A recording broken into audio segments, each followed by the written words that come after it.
जी बिल्कुल, Pakistan peoples party की जानिब से इन्हें 208 और PS 38 के उम्मीदवार सैयद गुलाम मुस्तफ़ा शाह और गुलाम कादर चांडियो की इलेक्शन कैंपेन के सिलसिले में सकड़ की मौजूद शख्सियत राजा खानजादा की जानिब से खानजादा हाउस सकड़ में कार्नर तकरीब मुनक़िद की गई। कार्नर तकरीब में सैयद गुलाम मुस्तफ़ा शाह और गुलाम कादर चांडियो ने खिताब करते हुए कहा कि हम आपसे वोट कारकर्दगी बुनियाद से मांगते हैं, क्योंकि गुज़श्ता 4 मरतबा मुंतखब होने के बाद जो हमने तरक्याती काम किए हैं वो किसी से छुपे हुए नहीं हैं। उन्होंने मजीद कहा कि शहीद जुल्फ़िकार अली भुट्टो ने इस मुल्क को आइन दिया है जिसके तहत इस मुल्क को चलाया जा रहा है, और इंशाल्लाह इस बार इलेक्शन में बिलावल भुट्टो जरदारी भारी अक्सरियत से कामयाब होगा और वज़ीर आज़म की चार संभालते ही पाकिस्तान की आवाम के लिए 50 लाख घर और पाकिस्तान की ज़राअत को बेहतर करने के लिए किसान कार्ड फराम करेंगे। कार्नर तकरीब में पाकिस्तान पीपल्स पार्टी के सीनियर सियासतदान और ज़िला शहीद बेनज़ीराबाद के general secretary Ghulam Shah लगारी, peoples party के सीनियर रहनुमा हाजी अली नवाज चांडियो,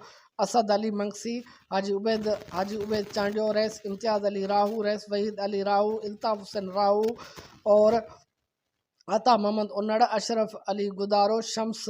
अली चांडियो और दीगर पीपल्स पार्टी के कारकुनान समेत खानजादा बिरादरी की मौजूद शख्सियात ने शिरकत की। उस मौके पर कार्नर तकरीब में आने वाले मेहमानों को राजा खानजादा की जानिब से सिंध की सकाफत, अजरक और लुंगियों के तोहफे पेश किए गए। जी।